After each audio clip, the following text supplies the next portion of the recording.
इस समय उथल पुथल का माहौल है। आप देख रहे हैं पड़ोस में श्रीलंका की स्थिति आपातकालिक चल रही है। श्रीलंका में काफ़ी लंबे समय से पहले वित्त आपातकाल चल रहा था, इसके बाद वहाँ पे राष्ट्रीय आपातकाल भी लगाया गया। राष्ट्रीय आपातकाल अभी हटा भी लिया गया है। इसके अलावा पड़ोस में पाकिस्तान की स्थिति भी देख रहे हैं, वहाँ पे राजनीतिक अस्थिरता का माहौल भी बहुत बुरा है और साथ ही पाकिस्तान की स्थिति में वहाँ पे जो है वित्तीय संकट भी है। तो अभी हाल फिलहाल में हम लोग लगातार देख रहे हैं कि भारत का जो पड़ोस है वो अशांत है ना। पिछले साल से ही देखेंगे अफ़गानिस्तान अशांत चल रहा है हमारा, ठीक है। अफ़गानिस्तान के बगल में पाकिस्तान अशांत चल रहा है, राजनीतिक अस्थिरता का माहौल है। नीचे श्रीलंका अशांत चल रहा है, चीन के द्वारा अस्थिरता का माहौल बनाया जा रहा है। इसके बाद जो है आप देखेंगे बगल में जो म्यांमार है वहाँ पर भी सैन्य तख्ता पलट की स्थिति आई, वो भी अशांत चल रहा है।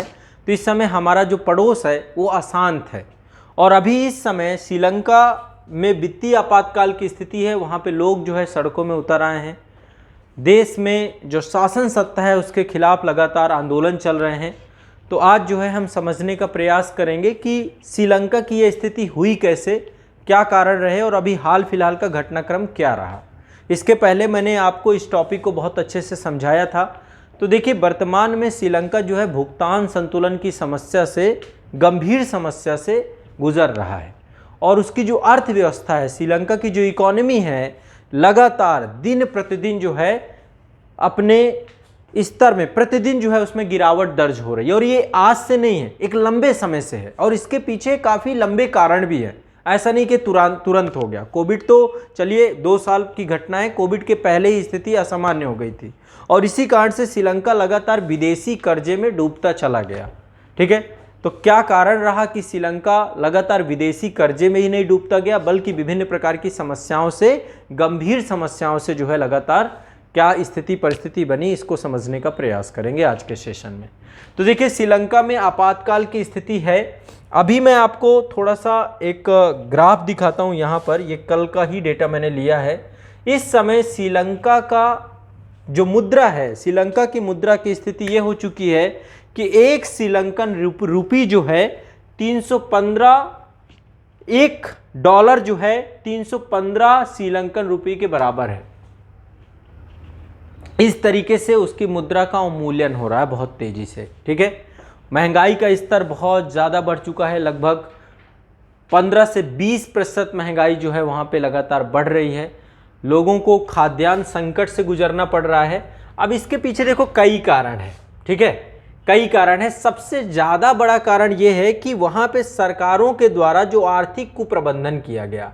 यहाँ पे आप देख रहे हैं श्रीलंका की सरकार में, यहाँ पे आप देखेंगे कि ये आपको एक परिवार दिखाई दे रहा है पूरा का पूरा। जो वहाँ के राष्ट्रपति हैं गोटबाया राजपक्षे, उनके भाई ही महिंद्रा राजपक्षे प्रधानमंत्री हैं, ठीक है।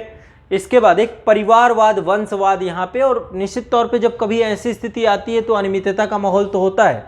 तो सबसे पहला कारण क्या है यहाँ पे, एक राजनीतिक कुप्रबंधन, आर्थिक कुप्रबंधन, ठीक है। ये 3 भाई हैं, 4 भाई। राष्ट्रपति जो है गोटबाया राजपक्षे हैं, इसके बाद जो है उनके भाई प्रधानमंत्री है महिंद्रा राजपक्षे, इसके बाद सिंचाई मंत्री चमल राजपक्षे, ये भी भाई हैं, और जो वहाँ के फाइनेंस मिनिस्टर हैं वासिल राजपक्षे, ये भी भाई हैं, ठीक है। इसके बाद देखिए महिंद्रा राजपक्षे के जो पुत्र हैं उनको खेल मंत्री बना रखा है नमल राजपक्षे।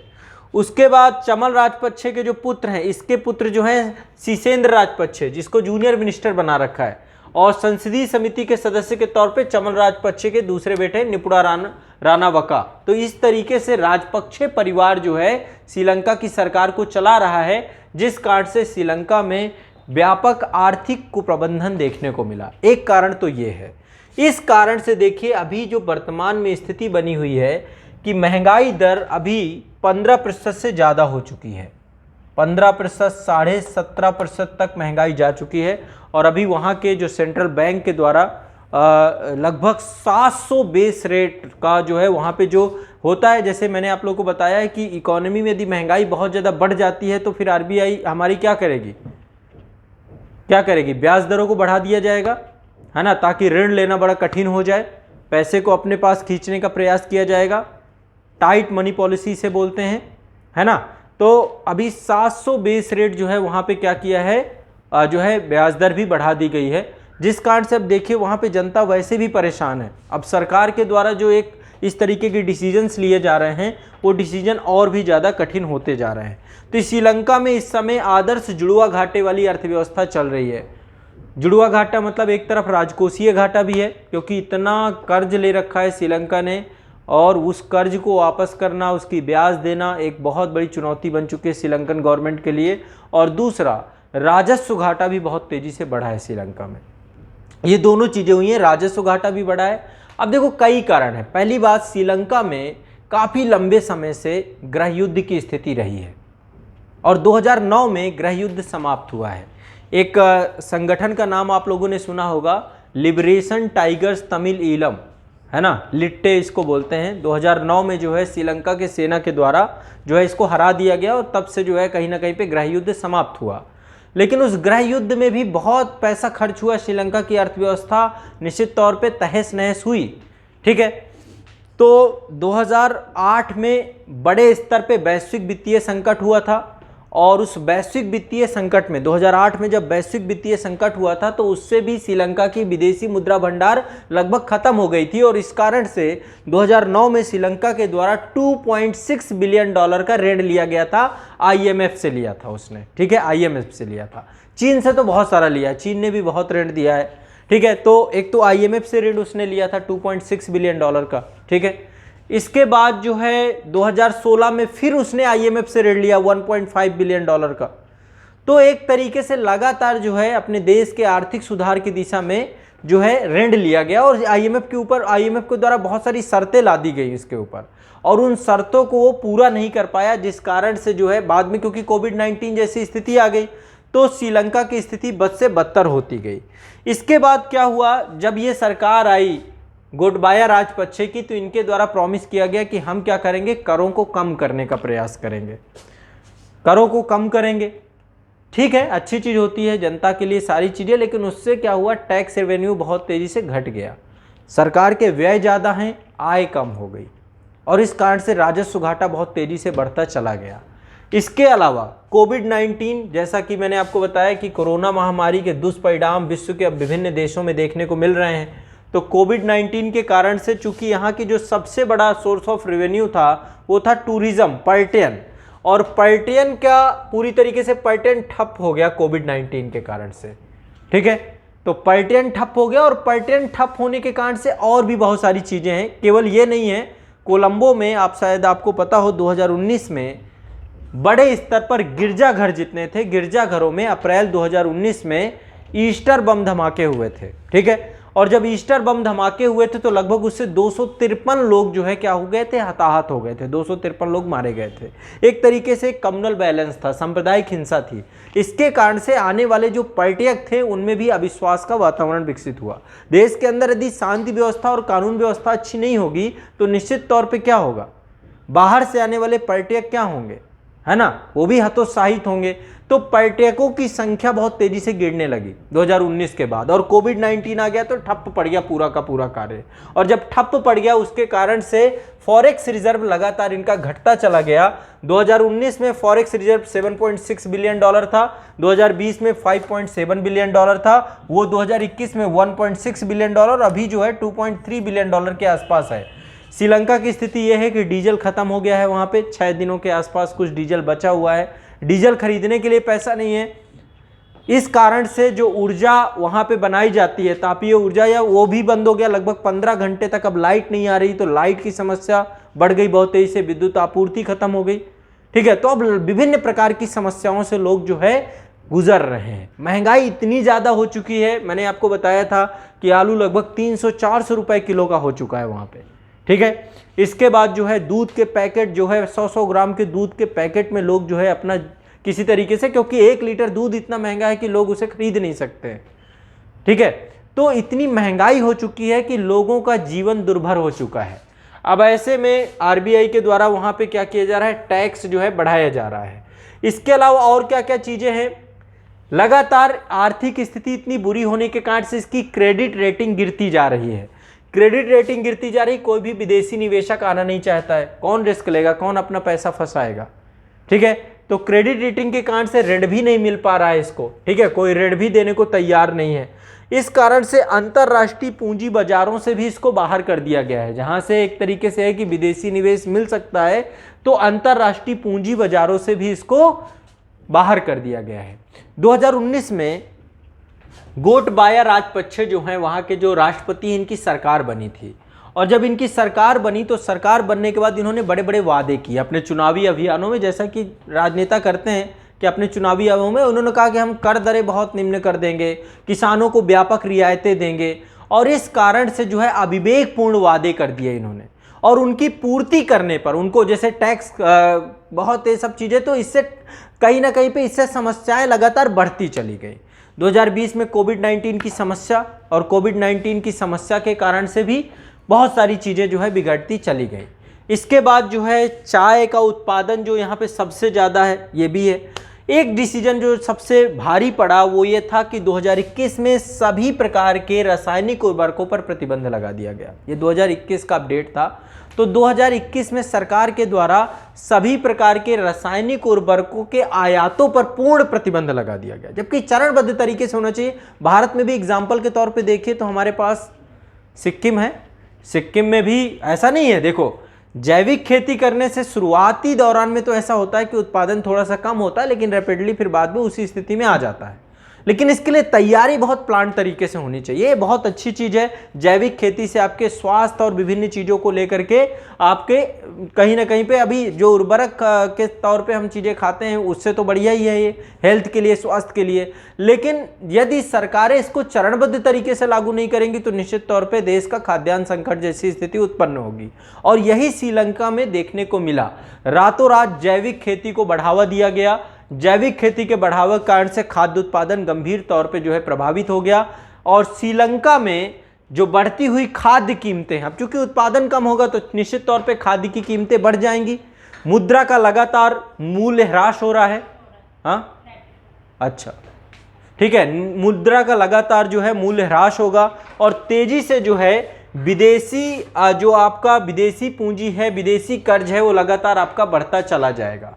ठीक है, तो ये जो स्थिति है, इस स्थिति के कारण से जो है श्रीलंका एक व्यापक जो है स्थिति में पहुंच गया, एक आपातकालिक स्थिति में श्रीलंका जाके पहुंच गया।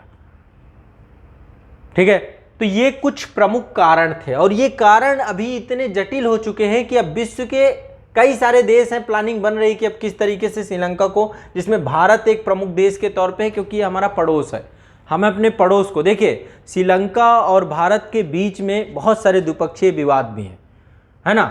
सबसे बड़ी चीज़ होती है पीपल के, हमें दूसरे देश में यदि अपने देश के प्रति एक लगाव बनाना है तो संकट के समय काम आना चाहिए। तो ये भारत के लिए एक बहुत बड़ा अवसर है और इस अवसर में यदि हम श्रीलंका की मदद नहीं करते हैं तो कोई मतलब नहीं है।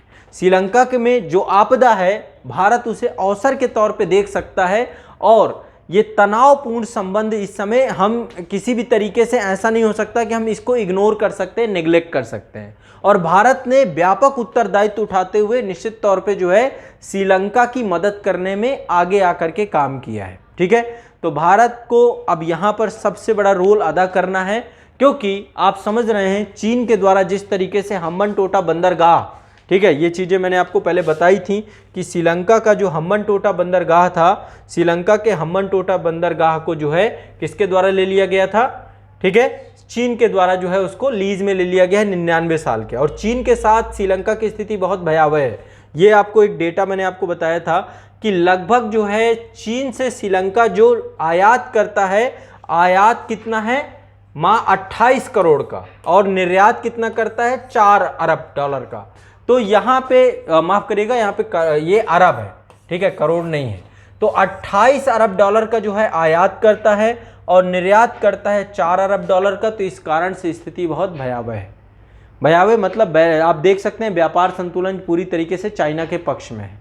तो कहीं ना कहीं पे देखो चीन की नीतियां भी कुछ इसी तरीके से होती हैं। और जो श्रीलंका के राष्ट्रपति हैं, ठीक है, श्रीलंका के राष्ट्रपति के द्वारा 1 अप्रैल को यहाँ पे चूंकि लगातार लोग रोड पे उतर आए, लगातार विरोध प्रदर्शन करने लग गए, तो अपने देश के नागरिकों के खिलाफ ही आपातकाल लगा दिया गया।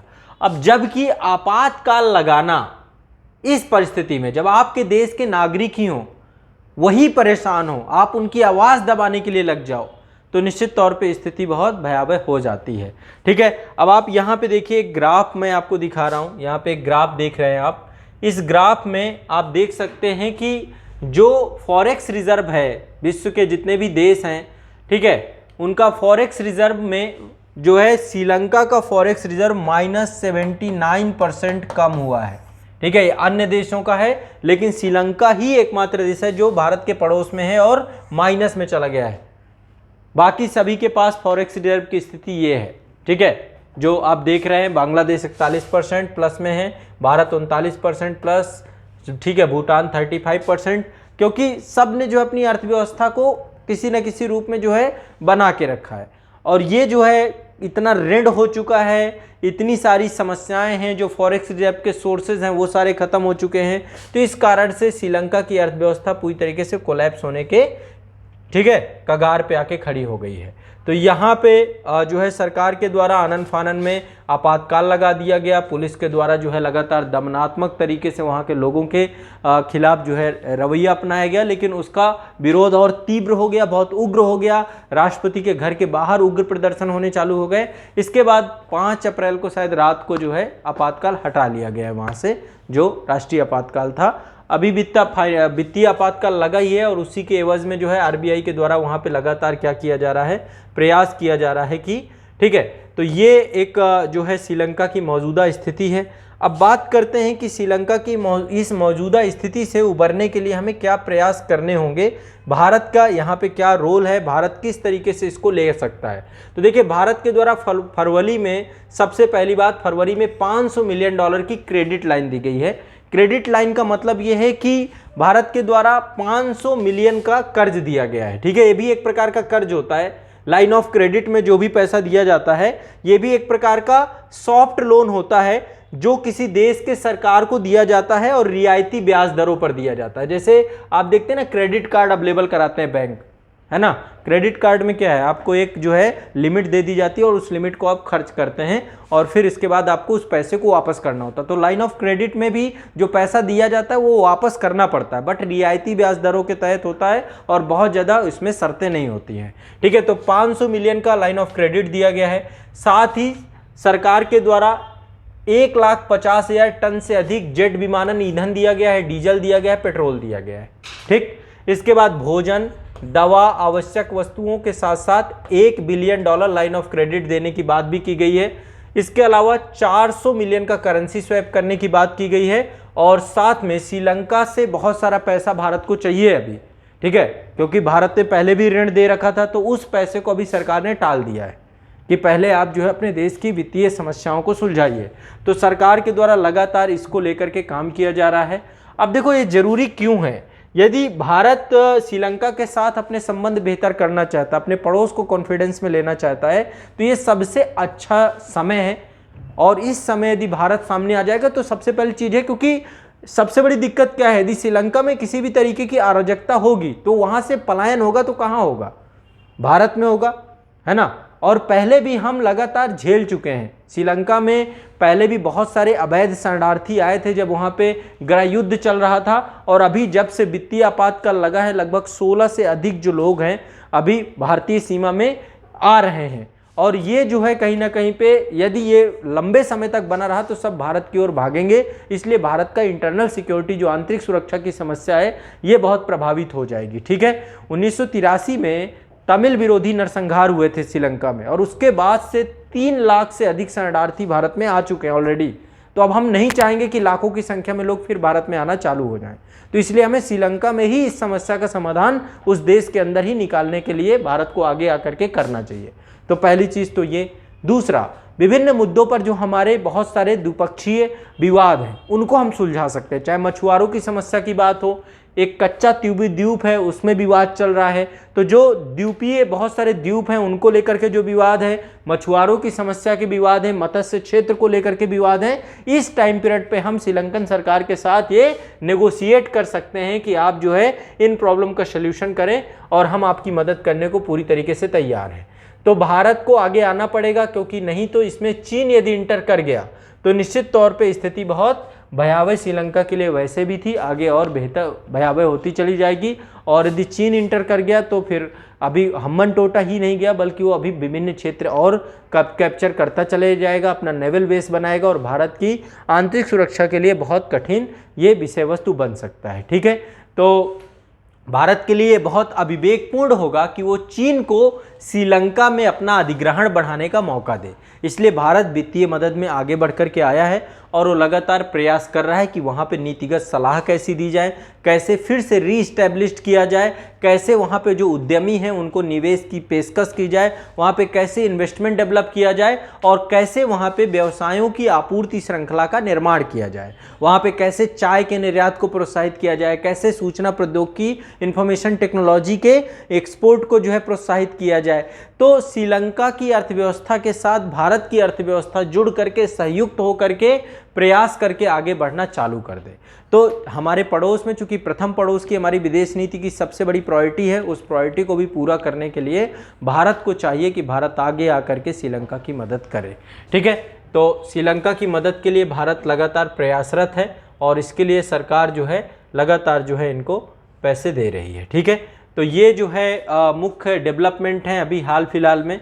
ठीक है, जो श्रीलंका और हाल फिलहाल में पब्लिक जो है पूरी तरीके से परेशान है, सड़कों में आ चुकी है, उग्र आंदोलन चल रहे हैं, आपातकाल लगाना पड़ा जिस कारण से आपातकाल अभी हटा लिया गया है। देखिए, जब कभी देश के अंदर कोई ऐसे सिविल वार होते हैं जिसमें जनता परेशान होती है, उसमें आपातकाल लगाना कोई सोल्यूशन नहीं है। आपने देखा था भारत में भी 1975 में देश के नागरिकों के खिलाफ ही आपातकाल लगा दिया गया, संविधान में इसलिए वो सेक्शन नहीं बनाया गया था। इसके बाद तभी 1978 में जो है संविधान संशोधन हुआ, 44वां संविधान संशोधन, और आंतरिक अशांति की जगह पे सशस्त्र विद्रोह रख दिया गया। तो यहाँ पे जनता की समस्या को सरकार को सुलझाना पड़ेगा, नहीं तो सर जनता तो आई जाएगी। विपक्ष जो वहाँ पे है, विपक्ष के द्वारा क्या किया गया, अविश्वास प्रस्ताव लाया गया है सरकार के खिलाफ, और वहाँ पे सरकार क्या कह रही है कि विपक्ष हमारे साथ आए और साथ आकर के जो है इसको मामले को जो है सुलझाने का प्रयास करें। तो भारत के पड़ोस में चूंकि ये सब कुछ हो रहा है, तो ऐसे में हमें दृष्टिपात करके रखना होगा। हम नहीं चाहेंगे कोई दूसरा देश आकर के यहाँ पे एंट्री करे और इस समस्या को किसी भी तरीके से और उलझा के चला जाए और भारत के लिए संकट बन जाए। ठीक है, तो ये बहुत ज़रूरी है। और अभी जिस तरीके से श्रीलंकाई रुपये का अवमूल्यन हो रहा है, ये भी बड़े क्योंकि इससे क्या होगा, श्रीलंका की चीज़ें बड़ी सस्ती हो जाएंगी दूसरे देशों के लिए। ठीक है, और सस्ती हो जाएंगी तो उससे क्या होगा कि वैसे भी फॉरेक्स रिजर्व फिर इनका कम होता ही चला जाएगा। ठीक है, तो इस दिशा में भी प्रयास करना पड़ेगा।